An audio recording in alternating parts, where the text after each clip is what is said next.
Nous sommes au soir de ce mercredi 8 juillet 2026. C'est un réel plaisir pour moi de vous retrouver. C'est l'heure de l'actualité. Sur votre radio, voici le sommaire. Les vacances scolaires sont avant tout une période de repos pour les apprenants après plusieurs mois d'activité en classe. Cependant, les réalités économiques de certaines familles amènent les élèves à consacrer une partie de leurs vacances à diverses activités génératrices de revenus. Pour l'enseignant Rodrigue Nombimé, interrogé sur le sujet, cette contribution des plus jeunes doit rester occasionnelle et adaptée à leur âge. La ministre de la Communication et des Médias Aurélie Adam Soulé Zoumarou a eu lundi 6 juillet 2026 un échange avec les responsables de la Fédération des radios communautaires assimilées du Bénin, FERCAB. Les précisions dans quelques instants. Dans le cadre de la lutte contre l'onchocercose, une maladie qui rend aveugle, le ministre en charge de la Santé, à travers le programme national de lutte contre les maladies transmissibles, organise en collaboration avec ses partenaires une campagne de traitement de masse par la distribution de médicaments. Les précisions à venir. D'autres nouvelles ainsi que la page Afrique seront bel et bien au rendez-vous et ce soir nous irons au Mali et au Sénégal. Le sport sera également au rendez-vous sans oublier la page invitée. C'est Cyril Podji qui assure la partie technique ce soir. À ce microphone, Bernice Koukoudji. Je l'annonçais dans les titres, les vacances scolaires sont avant tout une période de repos pour les apprenants après plusieurs mois d'activité en classe. Cependant, les réalités économiques de certaines familles amènent des élèves à consacrer une partie de leurs vacances à diverses activités génératrices de revenus. Pour l'enseignant Rodrigue Nombimé, interrogé sur le sujet, cette contribution des plus jeunes doit rester occasionnelle et adaptée à leur âge. À l'en croire, les enfants de moins de 12 ans ne doivent pas s'adonner aux activités génératrices de revenus pendant les périodes de vacances. Ils doivent juste aider les parents dans les travaux domestiques. On écoute Rodrigue Nombimé. Les apprenants sont au repos, nous le savons tous, et vu les conditions de vie de beaucoup de ménages, les situations financières moroses de beaucoup de parents, il y a des apprenants qui veulent se faire un peu de sous pour ne pas toujours demander aux parents de l'argent afin de satisfaire au mieux leurs besoins. Mais quelles seraient alors ces activités? Je dis d'abord que les enfants ne doivent pas alors exercer des activités génératrices de revenus pendant cette période de vacances. Les enfants, ça fait déjà partie du travail des enfants. Un écolier ayant l'âge inférieur à 12 ans qui va se mettre alors à faire des activités génératrices de revenus, à vendre, c'est des risques énormes pour cet apprenant-là et également pour ses parents. Donc, je dirais que cette tranche d'âge d'apprenant devrait normalement aider les parents dans les différentes tâches à la maison, les travaux champêtres aussi, etc. Des adolescents, ils peuvent pendant cette période apprendre un métier ou exercer de petites activités génératrices de revenus. Rodrigue Nombimé, qu'on écoute à nouveau. Ceux déjà qui sont dans l'adolescence peuvent exercer quelques activités du moins génératrices de revenus. Là, on peut dire le petit commerce à faire, peut-être la vente de l'arachide. S'il y a de librairie à côté, souvent pendant les vacances, vous savez qu'il y a beaucoup de promoteurs qui engagent de librairie à côté pour que juste ces apprenants adolescents puissent alors rester stables au niveau de cette librairie pour vendre afin de trouver quelque chose. Là aussi, on peut accepter. Surtout, je vais mettre l'accent sur ce paramètre, surtout les apprenantes adolescentes en question, à leur niveau, si c'est pour aller vendre une activité de revenus qui l'amène à se promener, pouvoir vendre, comme la vente de l'arachide, ce truc-là. Je souhaiterais quand même que cette fille soit accompagnée, peut-être d'un de ses jeunes frères, parce que parfois on assiste à des abus, hein, des personnes de moralité douteuse. Donc, si les parents avaient les moyens pour satisfaire à tous leurs besoins, on peut même les obliger à s'occuper autrement à la maison, au lieu de les laisser alors faire ces activités. Mais nous savons tous comment le panier de la ménagère souffre. Et c'est pour cela que je fais comprendre que les adolescents et adolescentes peuvent exercer quelques activités génératrices de revenus. De petites ventes, par exemple, pour se faire un peu de sous. Pour les filles, la vente de l'arachide, par exemple. Mais il faudrait quand même que cette dernière soit accompagnée d'un jeune frère, comme un garde du corps, juste pour pouvoir éviter que des abus soient observés au cours de ces ventes-là, de façon ambulante là, quoi. En dehors de ça, pour les garçons, par rapport à la vente, les petits documents, par exemple, pour la librairie, il y a des gens déjà qui étalent leurs marchandises. Si dans les zones, il y a ces gens de librairie, par terre, par exemple, qui sollicitent ces adolescents à vendre, là, ils peuvent essayer un peu de cela.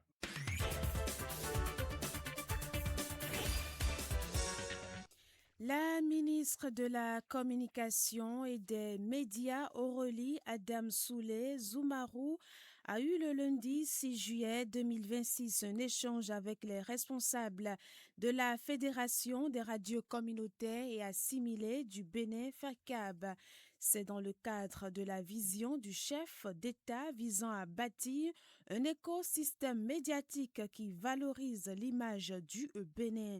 Au cours de la rencontre, le président de la FECAB, Dr Inoussa Guinéasso, a présenté la fédération, son organisation, son rôle dans le paysage médiatique national, ainsi que les principales difficultés auxquelles les radios communautaires sont confrontées.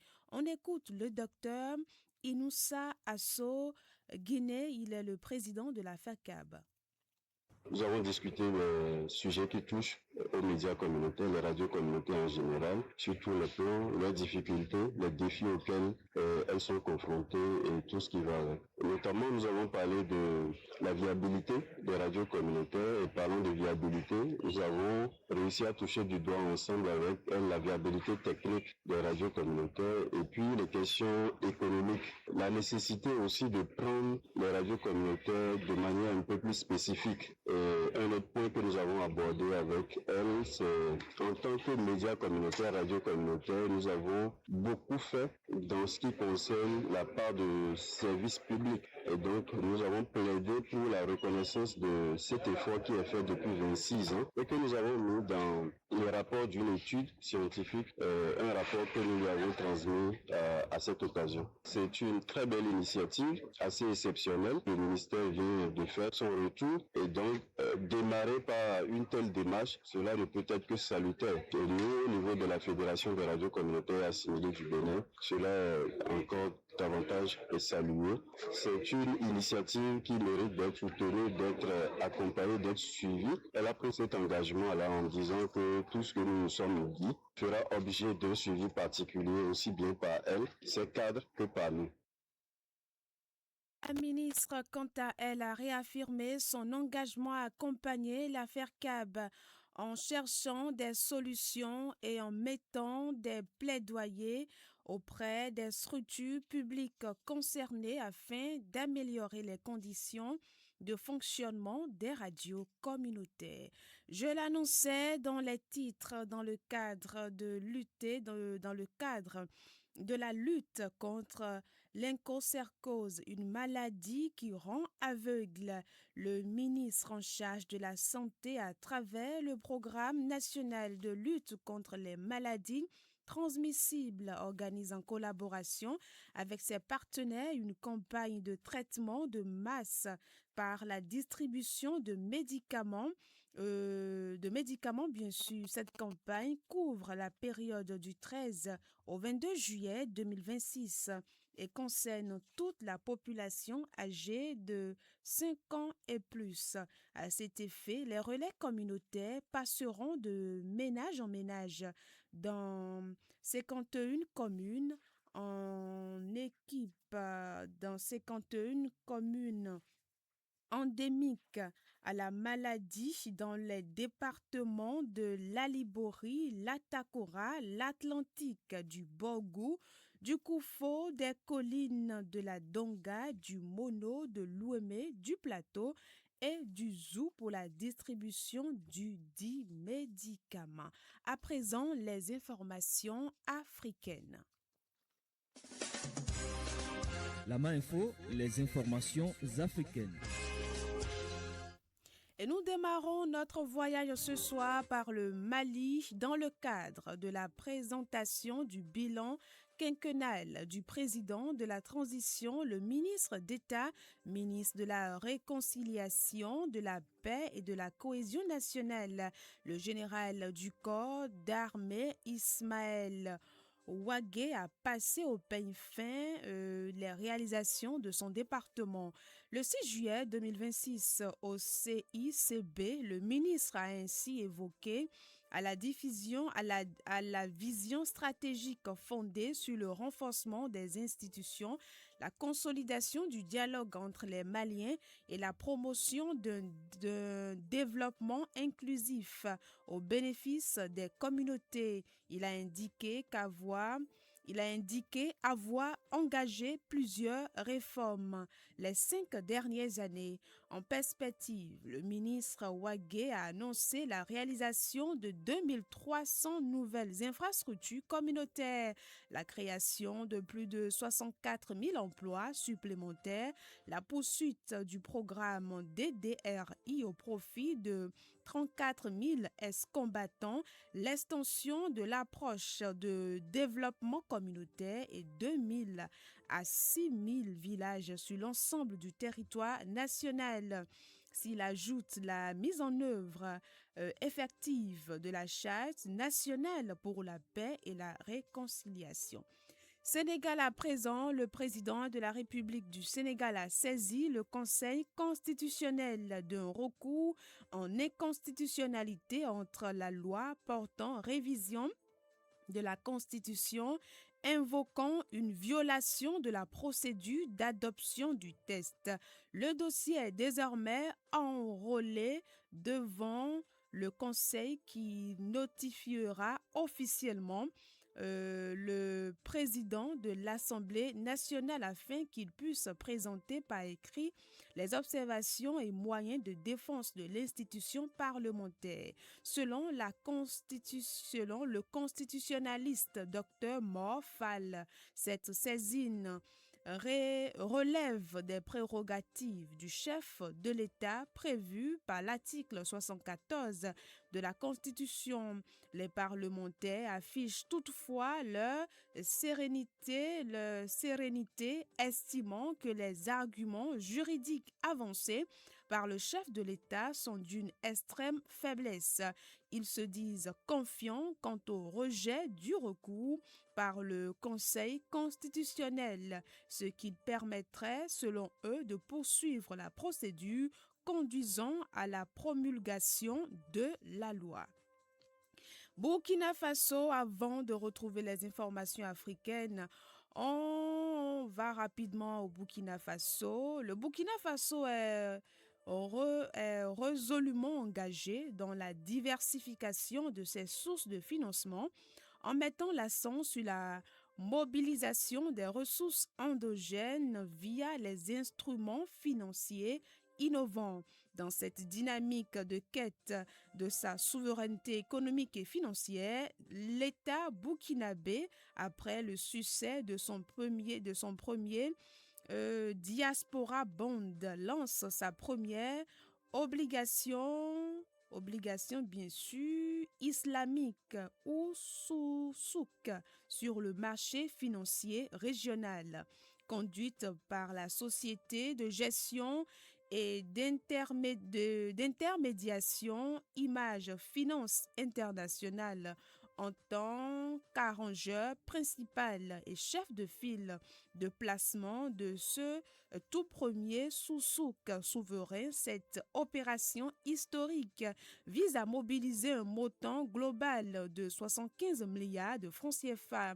Le Burkina Faso entre donc dans une voie déjà ouverte, pas d'autre, mais avec sa propre identité, son propre contexte et sa propre ambition. Le Sous-Souk Burkina Renaissance n'est pas une initiative, c'est l'appropriation burkinabé d'un instrument éprouvé au service d'une stratégie nationale de financement. On fait place à présent aux informations sportives. Lama Info, l'équipe des sports. Coupe du monde 2026, le Maroc est désormais le seul espoir du continent africain. Suivons la page sportive de cette édition du Journal Parlé avec Thomas Roudio. Coupe du monde 2026, on a suivi avec beaucoup d'attention le match Argentine-Égypte. Une grosse déception pour les Africains car les champions en titre du monde, les Argentins, ont dominé les pharaons d'Égypte par 3-2. Et les réalisations égyptiennes ont été l'œuvre de Hasser Ibrahim à la 14e minute, Mustapha Ziko à la 65e minute. Les Argentins l'emportent et se qualifient pour la suite de la compétition pour les quarts de finale. Pour l'Argentine, elles ont été les réactions de Romero à la 79e minute, de Lionel Messi à la 83e minute et de Fernandez à la 90e minute. Messi, l'inévitable. Voilà. Les anciens ne meurent jamais. Ils font semblant de disparaître, mais ils réagissent et donnent des coups de patte. Et le deuxième match, à Colombie-Suisse, le match a fini à l'avantage des Suisses. Après un match tendu, beaucoup d'espoirs ont été portés sur ce match, mais finalement les Suisses l'ont emporté après la phase des tirs au but, 4-3. Donc la Suisse est qualifiée pour les quarts de finale. Coupe d'Afrique de rugby. À Bamako, les éliminatoires se poursuivent et les Guépards mènent du Bénin après leur victoire sur le Togo 17-10, le 5 juillet passé. Ils ont signé une nouvelle victoire contre le Niger. Ils ont récidivé en battant la Guinée par 38-0. Très convaincant et rassurant, les Béninois réussissent un parcours sans faute et s'affirment comme l'une des équipes en vue de cette compétition. Donc, par rapport à la Coupe du Monde, les Africains sont déçus, comme vous l'aviez dit tantôt. Et je crois les Africains ont perdu le match pour mauvaise gestion de fin de match. Et c'est ce qui était arrivé aussi au Sénégalais en temps. C'est bien dommage. Il faut que les Africains revoient leur copie. Reste une seule équipe pour le continent africain. Oui, c'est les Lions de l'Atlas du Maroc qui vont en découdre avec la France. Et ça ne sera pas facile. Parce que les Bleus, c'est des lions déchaînés. Quand ils tombent sur l'air de jeu, ils se battent comme de beaux diables. Et ils s'appellent toujours les coqs, non? Tout à fait. Les Bleus de Didier Deschamps. Les Bleus de Didier Deschamps. Je crois qu'ils feront tout pour faire plaisir à Didier Deschamps qui quitte l'équipe bientôt, qui va céder sa place à Zinedine Zidane. C'est une autre star. Seulement cette équipe marocaine qui donne espoir encore au continent africain. On aurait souhaité que cette équipe fasse simplement une belle rencontre, un bon jeu, éliminer très rapidement les Français puisque les Noirs dominent la France là-bas. Oui. On verra Monsieur Arnaud Agozo, un pronostic pour les deux finalistes? Non, je ne ferai pas de pronostic. Mais je sais que même que ça soit une équipe maghrébienne, c'est une équipe africaine. Les joueurs marocains feront le jeu. Ok, on leur souhaite bonne chance. Bonne chance. Page invitée. Depuis plus de 2 ans, le village d'Adjadji, Zungbome, dans l'arrondissement de Lissé-Gazon, dans la commune d'Alada, est privé d'eau, ceci à cause d'une panne.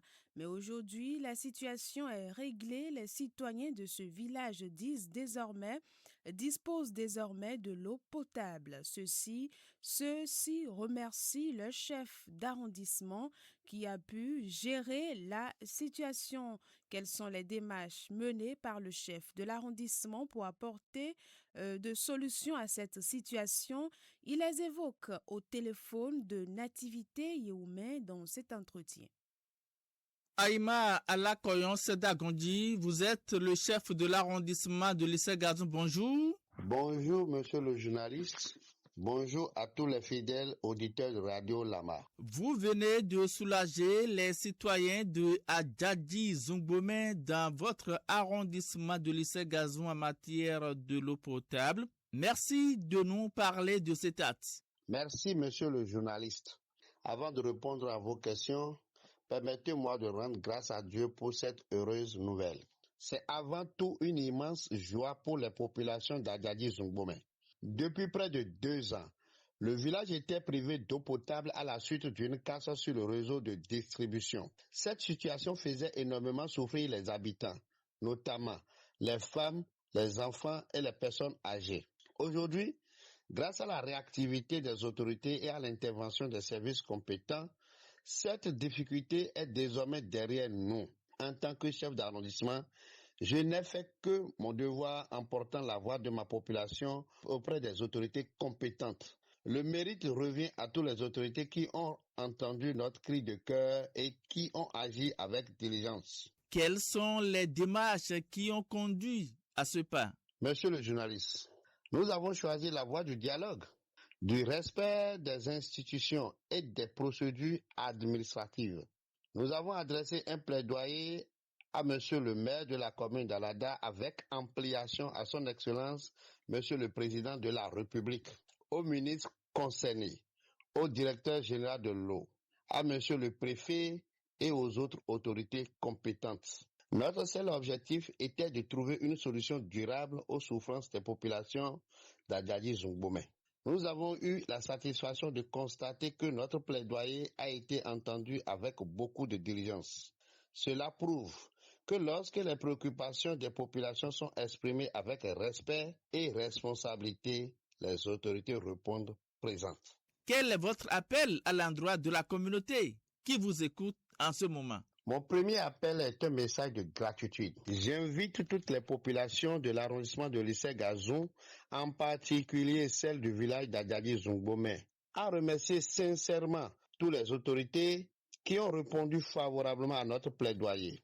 J'invite également chacun à faire un usage responsable de l'eau, à veiller à la protection des installations de distribution d'eau et à signaler rapidement toute anomalie afin d'éviter qu'une telle situation ne se reproduise.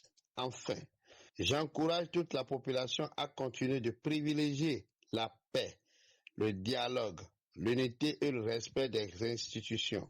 C'est ensemble, dans un esprit de responsabilité, que nous continuerons à obtenir d'autres avancées pour le développement de notre arrondissement. Que direz-vous pour conclure cet entretien? Monsieur le journaliste, pour terminer, je renouvelle au nom de toutes les populations de l'arrondissement de Lissé-Gazon et particulièrement du village d'Adjadji Zungbomé nos très sincères remerciements à son excellent Monsieur le Président de la République, à Monsieur le maire de la commune d'Alada, à Monsieur le préfet du département de l'Atlantique, au ministre concerné, au directeur général de l'eau, ainsi qu'à toutes les autorités administratives et techniques qui ont contribué à cette heureuse issue.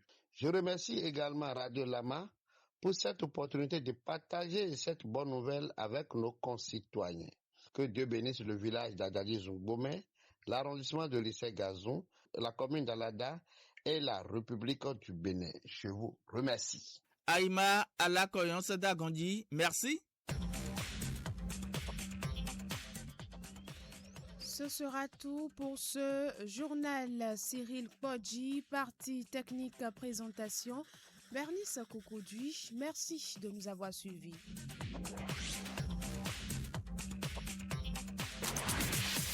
Enfants, jeunes, femmes, hommes, la voix de la Lama, c'est ma radio, c'est ta radio.